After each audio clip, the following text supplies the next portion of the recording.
Free effect ఆటోల బంద్ అట. Parliament ఎన్నికల్లో కాంగ్రెస్కు బుద్ధి చెప్తాం. ఆటో డ్రైవర్ల హెచ్చరిక. తమకు న్యాయం చేయాలని డిమాండ్. ఇవాళ రాష్ట్ర వ్యాప్తంగా ఆటోల బంద్ను అడ్డుకుంటే ఊరుకోబోమన్న ఆటో డ్రైవర్లట.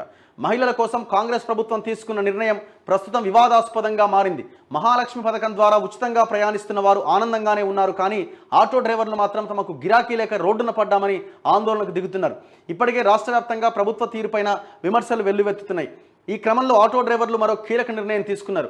ఉప్పల్ మల్లాపూర్లో ఆటో బంద్ వాల్ పోస్టర్ను ఆవిష్కరించిన టీఏటీయూ ఆటో యూనియన్ అధ్యక్షుడు వేముల మారయ్య అనంతరం రాష్ట్ర వ్యాప్తంగా ఇవాళ ఆటో బంద్ నిర్వహించబోతున్నట్టుగా తెలిపారు.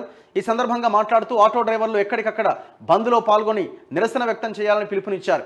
తమ సమస్యలు పరిష్కరించకపోతే వచ్చే పార్లమెంట్ ఎన్నికల్లో కాంగ్రెస్కు గుణపాఠం చెప్తామని వెల్లడించారు. అంతేకాకుండా అభ్యర్థుల ప్రచారాన్ని అడుగడుగున అడ్డుకుంటామన్నారు. ఆటోలకు స్టిక్కర్లు అంటించి డ్రైవర్లందరూ బంద్లో పాల్గొనాలని సూచించారు. మరోవైపు హైదరాబాద్ సుందరయ్య విజ్ఞాన కేంద్రం నుంచి నారాయణగూడ చౌరస్తా వరకు ఇవాళ ఉదయం 10 గంటలకు భారీ ఆటో ర్యాలీ నిర్వహించబోతున్నట్టుగా పేర్కొన్నారు. ఆటో డ్రైవర్లందరూ ఈ ర్యాలీలో పాల్గొనాలని తెలిపారు. ఈ క్రమంలో ర్యాలీని అడ్డుకోవాలని చూస్తే ప్రభుత్వానికి బుద్ధి చెప్తామని హెచ్చరించారు.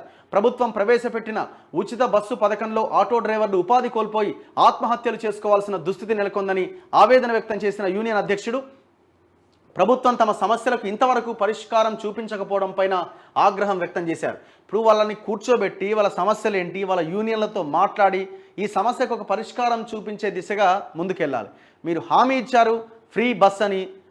సరే, మహిళలు హ్యాపీగా తిరుగుతుండొచ్చు, దాంట్లో కూడా కొన్ని లొసుగులు ఉన్నాయి. వాటిని పరిష్కరించి దాన్ని అమలు చేస్తూనే వీళ్ళ సమస్యని వీళ్ళ బాధను కూడా పట్టించుకోవాలి కదా.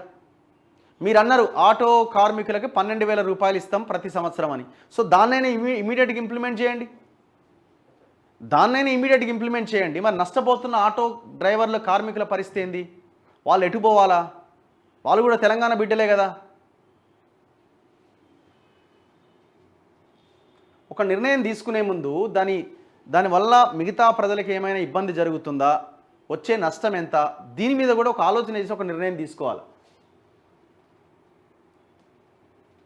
ఈ పార్టీలు కూడా అప్పుడు మాట్లాడలే, ఇప్పుడు మాట్లాడుతూ ఉన్నాయి. మరి ఆనాడే క్వశ్చన్ చేయాల్సి ఉండే కదా.